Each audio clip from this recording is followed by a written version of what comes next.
नमस्कार दोस्तों, मैं आपका दोस्त सुमित उपाध्याय स्वागत करता हूं आपका अपने YouTube चैनल फ्री क्लास वाला में, जहां पर आपको मिलती है निःशुल्क शिक्षा। कंपटीशन से रिलेटेड जितने भी सब्जेक्ट हैं वो यहां कवर किए जाएंगे।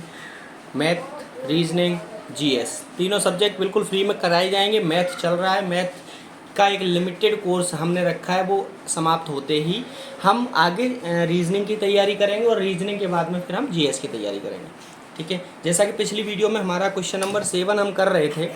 वीडियो में 7 में हमारा यहाँ तक रह गया था, तो हम दोबारा से 7 कर लेते हैं। क्वेश्चन नंबर 7 कह रहा है औसत के अंतर्गत, औसत का हमारा पार्ट चल रहा है, लेसन चल रहा है। ठीक है, तो 300 से कम सभी सम संख्याओं का औसत।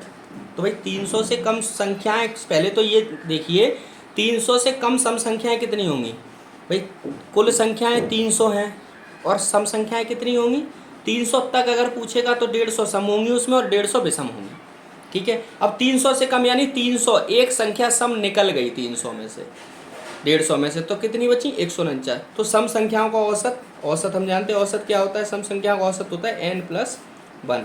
तो कितना हुआ 149 + 1 बराबर 150। ये आंसर। इसको हम ऐसे भी निकाल सकते हैं, कैसे निकाल सकते हैं। ठीक है, सम संख्याओं का औसत हमारा होगा n+1 यानी 150। ठीक, एक मिनट, इसमें मुझे कुछ थोड़ा सा मुझे पहले देखना पड़ेगा, इसमें कुछ मुझे थोड़ा गड़बड़ लग रहा है। 300 से कम 300। ठीक है, हाँ नहीं बिल्कुल ठीक है, कोई गड़बड़ नहीं है। इसको हम दूसरे तरीके से भी अगर निकालते हैं, ये तो तरीका हमारा एक हो गया। अब तरीका दूसरा क्या, पहली सम संख्या 2, लास्ट सम संख्या 300 से कम कितनी होगी 298/2। यहाँ हो गया 300/2 बराबर 150 हो गया। ठीक है, आंसर बिल्कुल राइट है, कोई दिक्कत नहीं है। एक्चुअल में कुछ और सोच रहा था। ठीक है, चलिए क्वेश्चन टाइप नंबर 8 की तरफ बढ़ते हैं। टाइप नंबर 8 में क्वेश्चन नंबर 1 कह रहा है कि 7, 11, 15, 14, 21, 25 बीच में ये x, तो इनका औसत अगर 15 है, यानी इन सभी संख्याओं का औसत 15 है, तो x की वैल्यू बताइए। x की वैल्यू हमको बतानी है। देखिए सबसे पहले हम जानते हैं औसत बराबर क्या होता है।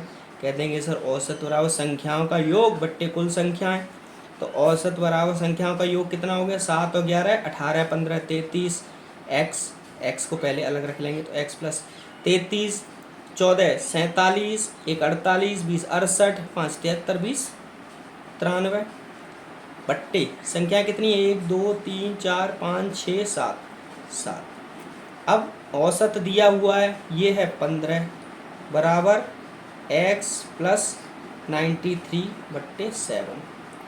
तो अगर हमको x/1 कर लीजिए, क्रॉस गुणा कर लेंगे, तो 15 सत्ते 105 बराबर कितना हो जाएगा x + 93। तो 105 - 93 कह सकते हैं बराबर x। तो x बराबर क्या आ गया 93 में से, वो गया 93 और 2 95, 10, 105, यानी x बराबर 12, यानी x की वैल्यू जो है वो 12 है। ठीक है, चलिए क्वेश्चन नंबर 2 की तरफ बढ़ते हैं। 4 लगातार सम संख्याओं का औसत अगर 27 है, तो इनमें सबसे छोटी संख्या बताइए। देखिए क्वेश्चन कह रहा है 4 लगातार सम संख्याओं का औसत 27 है, तो छोटी संख्या बताइए। तो देखिए हम ऐसे क्वेश्चन जब हमारे पास आएंगे ना, तो इनको हम कैसे सॉल्व करेंगे। औसत कितना है 27, और 27 जो है वो विषम संख्या है, ये क्या है औसत। अब 27 से पहले सम संख्या क्या होता है। देखिए 27 मतलब मध्यमा, समझे, मैंने समझाया था आपको। मध्यमा, मध्यम का है जो, वो है 27। अब 27 से पहले की जो संख्या है वो क्या है सम संख्या, कह देंगे सर 26। 26 से पहले की 24। ठीक है, दो संख्याएं ये हो गई। 27 के बाद क्या है 28, 28 के बाद क्या है 30, दो संख्याएं ये हो गई। यानी लगातार 4 संख्याओं का औसत 27 है। कैसे है, अब निकाल लो आप। देखो 24, 26, 28, 30, ये लगातार 4 सम संख्याएं हैं। अब इनका औसत 27 है, तो 27 कैसे, अंतर, मध्य का अंतर देखो कितना है 2 का अंतर है, समान है अंतर। तो हमने बताया था बीच में आएंगे, बीच में आने के बाद 26 और 28 में अंतर कितने का है? 2 का। 2 में से एक इस वाली में एक जोड़ देंगे, इस वाली में से एक घटा देंगे तो 27 आ गया। या फिर आप सीधे ऐसे कर सकते हैं, कैसे? 24 और 26 कितना हुआ? 50। 50 58 28 कितना हुआ? 78। 78 30 कितना हुआ? 108। संख्याएं कितनी हैं? 4। 27 चौका 108, 27 आंसर है। ठीक है। अब कह रहा है तो इसमें सबसे छोटी, तो सबसे छोटी संख्या कौन सी है?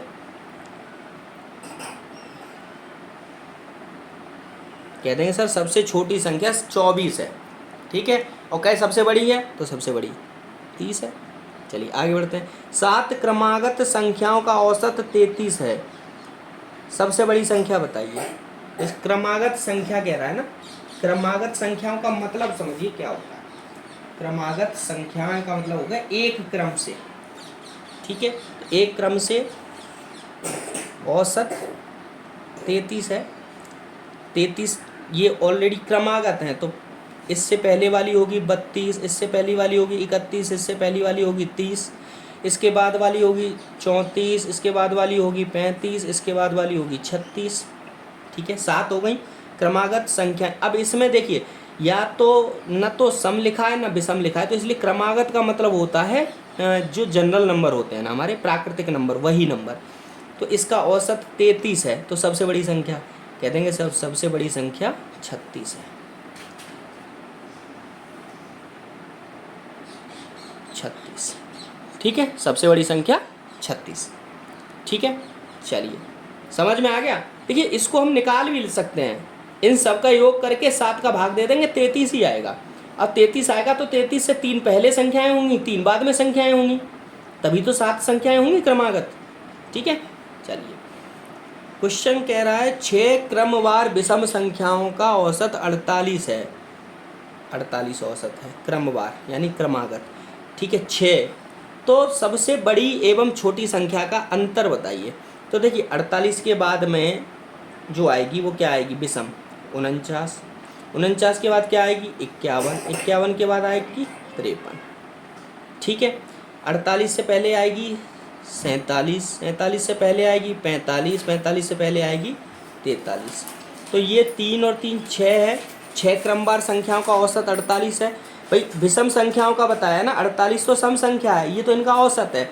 और औसत कैसे निकाला? औसत उसने निकाला, देखो या तो आप ऐसे इस संख्या यानी तीसरी और चौथी संख्या को जोड़ के धोखा भाग दे दो, 48 औसत आ जाएगा।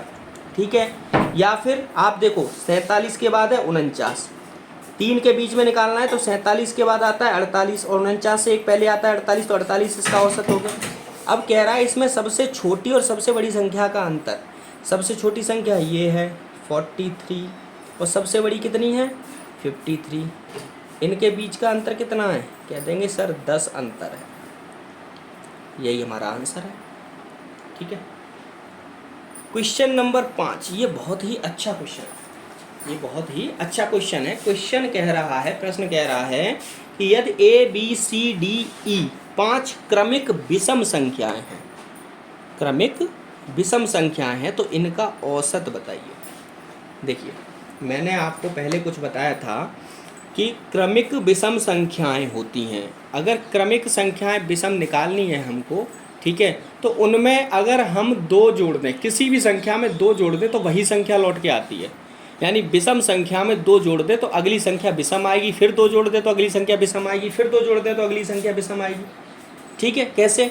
सपोज अगर हमने इसको 1 मान लिया, पहली क्रमिक है, ऐसा तो बोला नहीं है कि 2 से स्टार्ट हो 5 से स्टार्ट हो, क्रमिक है। तो हमने अगर इसको बोल लिया 1, तो B अगर दूसरी यहाँ विषम संख्या है तो क्रमिक 3 आएगी विषम, क्रमिक 5 आएगी C, क्रमिक 7 आएगी और E क्रमिक 9 आएगी। तो इनके बीच में देखो अंतर कितना है? 2। इनके बीच में अंतर क्या है? 2। इनके बीच में अंतर क्या है? 2। इनके बीच में अंतर क्या है? 2। तो देखो वैसे अगर आप इनका औसत निकालना चाहो तो औसत जो निकालोगे आप, ठीक है, तो औसत अगर पूछा जाए तो हमसे कह दिया जाएगा कि सर इसका औसत जो है वो औसत आएगा सर D। ये आंसर आएगा आपका। ठीक है। अब इसके अलावा देखो एक तरीके से और कभी कभी पूछ लेता है। क्या पूछ लेता है ये पूछ लेता है कि जैसे ए है, बी है, सी है, डी है, ई है। तो ए को हम अगर ए बोलते हैं, ठीक है, तो इसको हम क्या बोलेंगे, ए में अगर 2 जोड़ दें तो बी आ जाएगा, यानी दूसरी क्रमिक संख्या आ जाएगी। इसको हम a+4 बोल सकते हैं, इसको हम a+6 बोल सकते हैं, इसको हम a+8 बोल सकते हैं। ए का मतलब 1 + 8 9, ठीक है। ए का मतलब 1 + 6 7, ए का मतलब 1 + 4 5, ए का मतलब 1 + 2, ए का मतलब इसको 1 बोल सकते हैं कि नहीं बोल सकते हैं, ठीक है। तो भाई जब हम औसत पूछ रहा है तो औसत क्या है, औसत हमने निकाला, औसत है सी। तो यहाँ पर कभी कभी इसमें औसत जो है ना ऐसे भी आ जाता है आंसर में कि औसत a+4, ये आंसर होगा। ये इसका दूसरा तरीका है और ये इसका पहला तरीका, ये नॉर्मल तरीका है।